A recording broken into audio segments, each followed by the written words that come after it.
Blocos imensos, multidões pelas ruas e os tradicionais desfiles nas avenidas, nos sambódromos, no Rio e em São Paulo principalmente, né?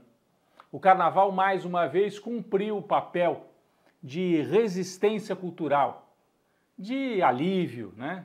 Um parênteses assim na vida dura e também de contar a história de uma outra perspectiva, de mostrar a cultura da perspectiva dos que vêm de baixo. Mas esse ano teve mais.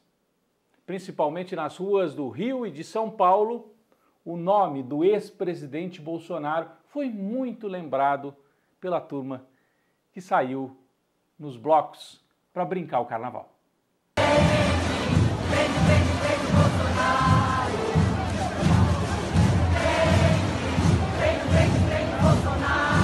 Bolsonaro foi bastante lembrado, ele que logo que tomou posse se mostrou uma espécie de inimigo do carnaval, vocês se lembram?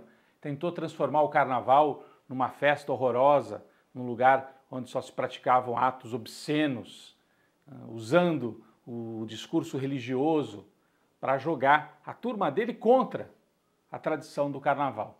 De alguma maneira, foi isso que o Bolsonaro fez. Esse ano, ele virou um personagem com o prende, prende, prende Bolsonaro, que ecoou pelas ruas.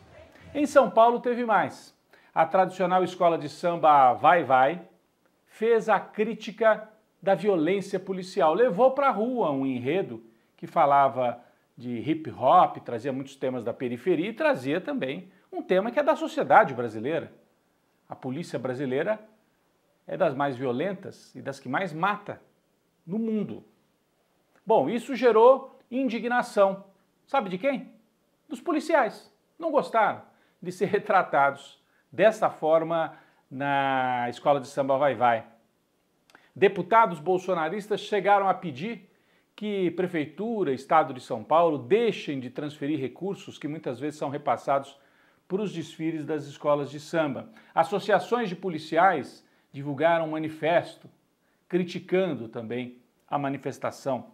E o governador Tarcísio, tentando surfar nessa onda, chegou a dizer que se fosse jurado, daria nota 0 para o desfile. Isso mostra que há uma espécie de embate entre dois Brasis. Um Brasil que é esse, da alegria do carnaval, da crítica, da cultura que vem de baixo. E de criticar, por exemplo, a violência policial, o que não significa criticar em bloco todos os policiais, isso é evidente.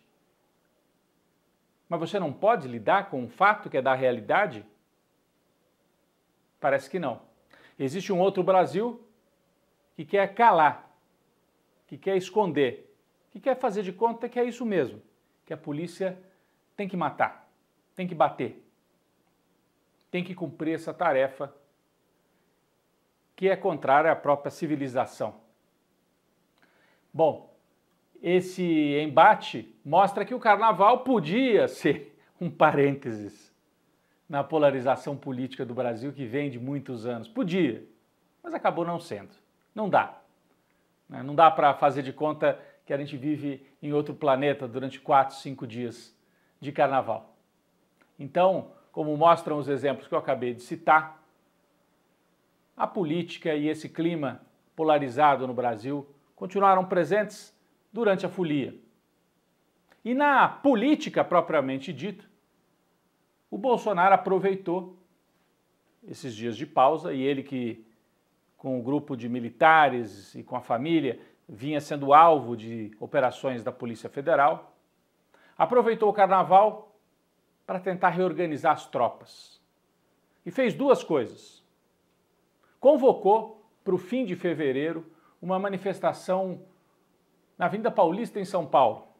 É uma tentativa de retomar a ofensiva. Ele está convocando a turma dele, diz que não vai ofender, não vai xingar, não vai criticar o Supremo Tribunal Federal. Vamos lembrar que em 2021, numa manifestação na Avenida Paulista, o Bolsonaro, todo poderoso na época, presidente, chegou a subir no trio elétrico e disse: a partir de agora eu não cumpro mais ordens e determinações do Supremo Tribunal Federal. Era uma espécie de rebelião. 2 dias depois ele se arrependeu, ficou com medo e foi pedir ajuda para o Michel Temer, para dizer para o Supremo, não, aquilo ali foi um discurso, mas não é bem assim. Agora, com medo de ser preso, porque é o que está em jogo, o Bolsonaro quer mostrar força. O que ele pretende exatamente? Ele quer desafiar o Supremo, quer que o Supremo pare os processos? Se for isso, não vai dar certo.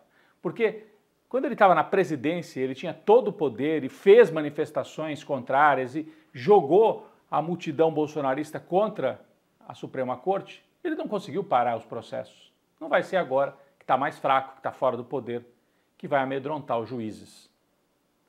Alexandre de Moraes não vai deixar de tocar os processos porque o Bolsonaro vai fazer uma manifestação na Avenida Paulista. Então, no meu entendimento, essa manifestação tem mais o sentido de mostrar força. O que o Bolsonaro quer evitar é uma espécie de estouro da boiada. E no caso deles, é isso mesmo, o gado, né? Por quê? Com a perspectiva de que ele seja condenado, ele já está inelegível. Se ele for para a prisão, pode perder o comando desse campo político. Outras pessoas podem assumir o comando. Então ele quer mostrar força e dizer para prefeitos, governadores, fiquem comigo, eu sou o líder da direita ou da extrema-direita no Brasil. Então ele faz essa convocação e ao mesmo tempo ele postou essa foto aqui, um pouco enigmática, né? De quando era criança. É o pai do Bolsonaro, ele e uma traíra. Ele identificou assim na legenda, uma traíra de 12 quilos. Traíra. É um recado. Ele está querendo dizer que quem não for com ele para essa manifestação é traíra na política. Prontamente o governador paulista Tarcísio já disse, estarei lá. Quer evitar ser chamado de traíra porque ele vê no médio prazo que ele pode ser o novo líder desse campo da extrema-direita se o Bolsonaro for mesmo preso. Então, há uma movimentação que é mais política do que jurídica e deve levar, no meu entendimento, bastante gente às ruas. A gente não pode se enganar. O bolsonarismo segue a ter muita força nas redes e muito apoio na sociedade. O que não tem tanto agora é dinheiro, porque os apoiadores, o pessoal do agro e outros empresários que bancavam aquelas manifestações, caminhoneiros e tal, estão com medo. Estão com medo porque estão pagando preço por terem atentado contra a democracia no 8 de janeiro. E será que o Bolsonaro vai ser preso, como pediram os blocos de carnaval? Bom, provavelmente só depois de uma condenação definitiva, ou seja, só depois de correr todo o processo. A não ser que ele cometa um ato de obstrução da justiça, porque vocês sabem, a regra é essa, né? A pessoa vai presa depois de julgada e condenada. Agora, se obstruir, se atrapalhar a investigação, aí pode haver prisão preventiva. Se o Bolsonaro falar algo indevido, jogar as multidões contra a justiça, aí sim ele poderia sofrer uma ordem de prisão imediata. Mas eu acho que não vai acontecer isso.